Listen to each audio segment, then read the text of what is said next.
नमस्कार दोस्तों, मेरे चैनल पर एक बार फिर से आप लोग का बहुत बहुत स्वागत है। मैं आप लोग के लिए लेकर आई हूँ दृष्टांत अलंकार, जो कि आपके मॉडल पेपर में दिया हुआ है कि आपके एग्ज़ाम में आ सकता है। बहुत ज़्यादा इंपॉर्टेंट है, तो इसलिए मैंने सोचा कि मैं आप लोग को एक इजी वे में समझा दूँ, ताकि आपको एग्ज़ाम में लिखने के लिए रटना ना पड़े। और अगर आप रटते भी हैं उस चीज़ को, तो आप भूलें ना, मतलब याद रहे आपको उसकी परिभाषा और उदाहरण, क्योंकि ऑब्वियसली एक एक मार्क्स हमारे लिए बहुत ज़्यादा इंपॉर्टेंट होता है और बहुत ईजी है, तो उसे क्यों छोड़ा जाए। तो दृष्टांत अलंकार की परिभाषा देख लेते हैं। एक नॉर्मल जो आपके बुक में आपने पढ़ा होगा, जिस अलंकार के दो सामान्य या दो विशेष वाक्यों में बिंब प्रतिबिंब भाव होता है, वहाँ पर दृष्टांत अलंकार होता है। तो बिंब प्रतिबिंब का मतलब यहाँ पे क्या होता है वो मैं आगे आपको समझाती हूँ। इस अलंकार और एक और इसका मतलब परिभाषा है। इस अलंकार के अंतर्गत पहले एक बात कहकर, मतलब कोई भी एक बात कही जाती है और उसको स्पष्ट करने के लिए ही उससे मिलती जुलती एक अन्य बात कही जाती है, तो वहाँ पे क्या होता है, दृष्टांत अलंकार होता है। मतलब दिखाना। जैसे मतलब कहीं जाना है तो कोई है जो हमें रास्ता दिखाता है, मतलब एक वहाँ पे पहुँचना है किसी ने बता दिया, और कोई जो वहाँ तक पहुँचने का रास्ता भी बताता है। हम कह सकते हैं कि एक बात कह के उसको मतलब डिफाइन करने के लिए, मतलब उसी को उसको समझाने के लिए फिर से दूसरी बात कही जाए, मतलब दूसरे तरीके से समझाया जाए एक चीज़। जैसे कान को इधर से पकड़ो या उधर से पकड़ो, ऐसा कहते हैं ना, दोनों बराबर होते हैं। वही तरीका समझ लीजिए कि एक बात कही जाती है, फिर जैसे हमने किसी कुछ बोला पर वो सामने वाले को समझ में नहीं आया, फिर उसी बात को समझाने के लिए ही हमने उसको दूसरे तरीके से बोला।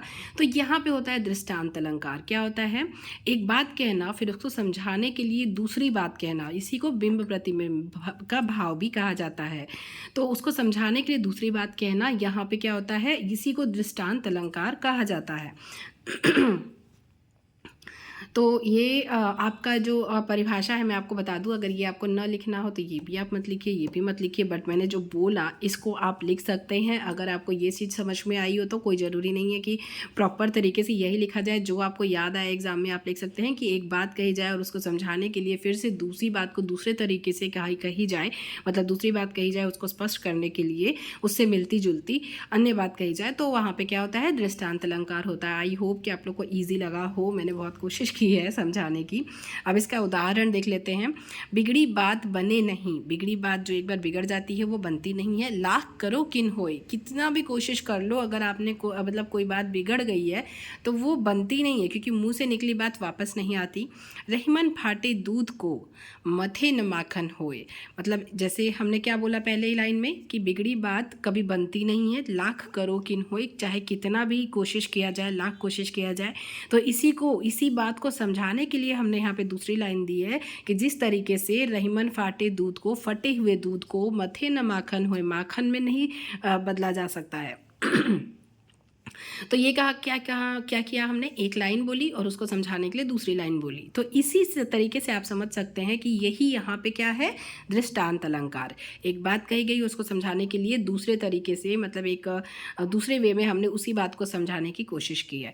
तो ये उदाहरण भी यही बताता है और बहुत ईजी उदाहरण है। और आप इसको भी, मतलब इसको परिभाषा, एज अ परिभाषा भी लिख सकते हैं, जो कि आपको समझ में आया हो। और इसके बाद भी अगर आपको कोई डाउट रह जाता है तो आप कमेंट करके बताइएगा। मैं ट्राई करूँगी कि आपको फिर से समझा के आपकी हेल्प कर सकूँ, क्योंकि एग्ज़ाम पॉइंट ऑफ व्यू से ये बहुत ज़्यादा इंपॉर्टेंट है, तो आपको ये याद करना ही करना है। तो फिर चलिए, मैं मिलूँगी आप लोगों से अपनी अगली वीडियो में। ये वीडियो पसंद आई होगी और हेल्पफुल लगी होगी तो फिर वीडियो को लाइक कीजिएगा, शेयर कीजिएगा। चैनल पर नए हैं तो प्लीज़ चैनल को सब्सक्राइब जरूर कर लीजिएगा। Bye bye, take care and all the best for your exam.